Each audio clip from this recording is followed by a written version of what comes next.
Même s'il ne travaillait pas ce jour-là, Howard Green se réveilla plus tôt que d'habitude. Cela était dû en partie à un mal de tête lancinant, résultat de ses libations excessives de la nuit précédente. Il se leva du lit et regarda dans la chambre, dans laquelle le désordre de sa vie de célibataire était immédiatement apparent. De la poussière sur tous les meubles et, sur le rebord de la fenêtre, des plantes flétries se mouraient par manque de soins.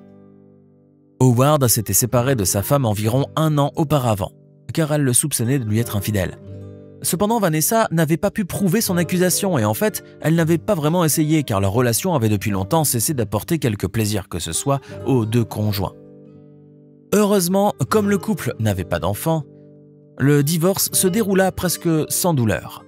« Howard, voilà mon conseil pour toi. Prends-toi en main et demande-toi enfin qui tu es et ce que tu attends de la vie », lui avait dit Vanessa en guise de revoir. À ce moment, Howard n'avait pas prêté attention aux paroles de cette femme avec laquelle il avait partagé de longues années de sa vie.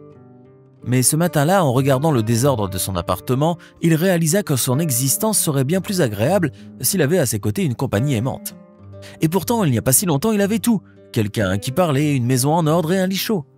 Il comprenait que c'est par sa bêtise qu'il se retrouvait seul à 44 ans. Poussant un soupir, l'homme se dirigea vers la cuisine pour se faire un café, mais à peine avait-il pris une gorgée de la boisson chaude et acidulée qu'il entendit que quelqu'un frappait à sa porte avec insistance. Il n'y avait au monde qu'une seule personne qui puisse tambouriner de cette façon, et le maître des lieux savait de qui il s'agissait. Il alla donc ouvrir la porte et eut le plaisir de voir qu'il avait deviné, en apercevant, ravi, son vieil ami Andy, qu'il connaissait depuis le lycée et qui, contrairement à lui, était marié et heureux en ménage. Les amis s'embrassèrent puis se rendirent à la cuisine où Howard prépara pour son invité le thé au citron qu'il aimait tant. « Alors toujours célibataire ? Peut-être que tu devrais tenter de te réconcilier avec Vanessa. À voir ton état, les choses ne s'arrangent pas pour toi » demanda Andy en regardant d'un air attristé le visage terne de son ami. « Non, je ne peux pas retourner vers elle, je ne veux pas, je préfère vivre seul » mentit Howard sans sourciller. Mais il n'est pas si facile de tromper un ami et Andy devina immédiatement la vérité. « Et ton premier amour, Howard ? Où est-elle maintenant ? Quel était son nom » demanda Andy, cherchant activement dans sa mémoire. « Megan Jackson. Nous ne sommes pas vraiment quittés en bons termes. Et puis, cela fait 25 ans maintenant. Elle vit probablement sa vie et j'espère qu'elle est heureuse. Et je ne pense pas qu'elle se souvienne avec plaisir de moi, » répondit Howard avec une grimace.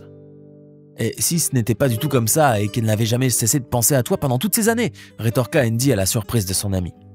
Avec un haussement d'épaules perplexe, Howard s'empressa de détourner la conversation vers un autre sujet, car celui-ci lui déplaisait fortement. Megan et lui s'étaient connus au lycée et avaient commencé à se fréquenter pendant leur dernière année d'études.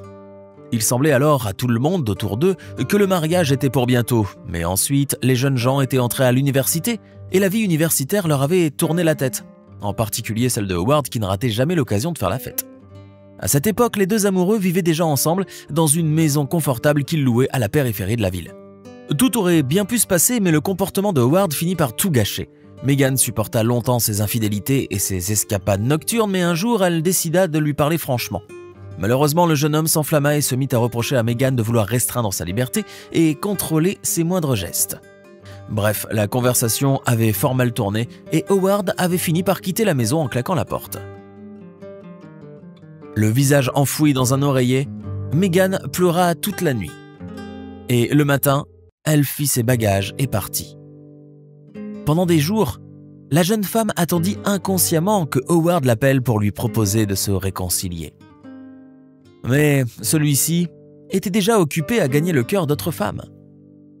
Peut-être qu'après la rupture, Howard réalisa son erreur, mais il ne fit rien pour tenter de la corriger.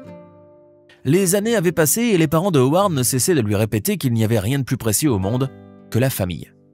« Fiston, il me semble que Vanessa t'a quitté parce qu'elle ne se sentait pas aimée. Tu ne t'occupais pas d'elle, tu ne lui accordais pas assez d'attention.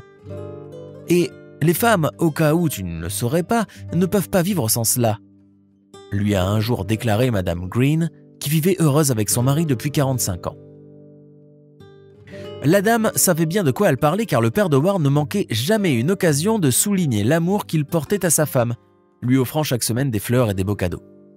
Malheureusement, son fils n'avait pas hérité du romantisme de son père et traitait les femmes davantage comme des domestiques que comme des êtres dignes d'admiration et d'amour. C'est en ayant tout cela en tête que Howard s'était senti embarrassé par la remarque d'Andy, d'autant que pendant toutes ces années, il n'avait jamais même pris la peine d'appeler son ex-petite amie pour savoir comment elle allait.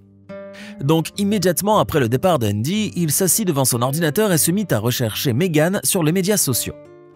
Malheureusement, après plusieurs heures de recherche acharnée, Howard n'était toujours pas parvenu à retrouver la trace de Megan Jackson, comme si elle s'était volatilisée. Se disant qu'elle avait dû se marier et déménager dans une autre ville, Howard sortit son album scolaire et se mit à regarder les photos de Megan et lui dansant ensemble au bal de fin d'année et s'embrassant sous les feux d'artifice. Tout cela semblait désormais si loin, et la vue de ces images plongea l'homme dans une profonde mélancolie. Désireux d'égayer sa solitude, il se connecta ensuite à un site de rencontres populaire et se mit à étudier méthodiquement les profils féminins proposés par le modérateur. Il écrivit de nombreux messages, pensant que de cette façon, il augmenterait ses chances de succès. Certaines femmes répondirent, d'autres non, et la soirée passa de cette façon. En fait, une seule candidate sembla montrer un intérêt réel pour lui. Elle se nommait Stéphanie et selon son profil, c'était une célibataire de 44 ans aux cheveux bruns et qui essayait de trouver l'âme sœur. Bien qu'il n'y eût pas de photos sur son profil, Howard, à sa grande surprise, ressentit immédiatement une forte attirance pour elle. L'inconnu écrivait de manière prolifique et intéressante, ce qui faisait de la correspondance avec elle une expérience délicieuse pour Howard, qui était avide de l'attention des femmes. Cette nuit-là, l'homme ne ferma pas l'œil jusqu'au matin, fixant avec impatience l'écran de son ordinateur, attendant un nouveau message de Stéphanie. Cette correspondance avec la mystérieuse inconnue qui cachait son visage dura environ une semaine, au cours de laquelle Howard l'assaillit sans cesse de messages lui proposant un rendez-vous. Mais chaque fois, Stéphanie remettait poliment la rencontre à plus tard. Finalement, alors que Howard avait perdu tout espoir de pouvoir rencontrer l'intrigante inconnue, Stéphanie suggéra elle-même un rendez-vous dans un agréable café du centre-ville. Howard, connaissant l'endroit depuis ses lointaines années d'université, alors que lui, ses amis et Morgan avaient l'habitude d'y fêter leurs anniversaires. L'homme enthousiasmé par la rencontre à venir n'arrivait pas à se calmer et ne cessait de regarder sa montre. Enfin, le soir venu, il enfila son plus beau costume et, après avoir acheté un bouquet de roses en chemin, se rendit au lieu du rendez-vous. Alors qu'il s'approchait du café, Howard se sentait incroyablement bien.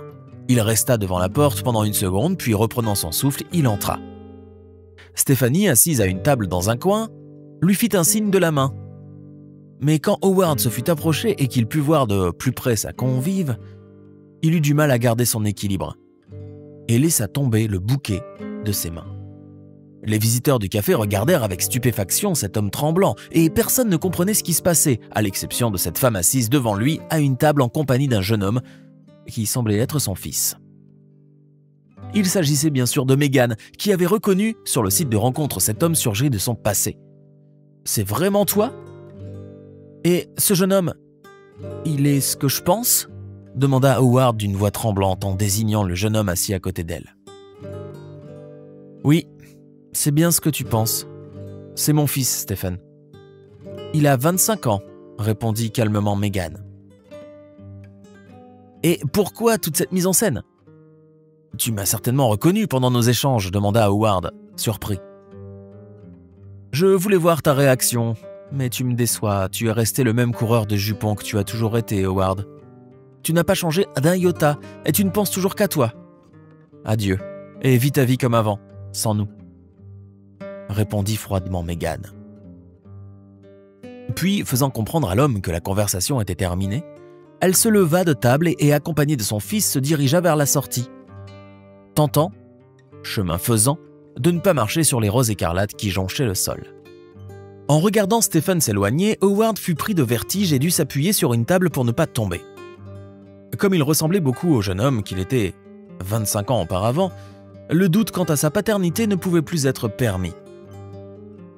Les visiteurs du café ne réalisèrent pas qu'ils venaient tout juste d'assister à la conclusion d'un drame qui avait commencé 25 ans avant. Howard resta longtemps à pleurer au milieu de la salle. Il avait le sentiment que le mépris appuyé que lui avaient témoigné Megan et son fils était bien mérité.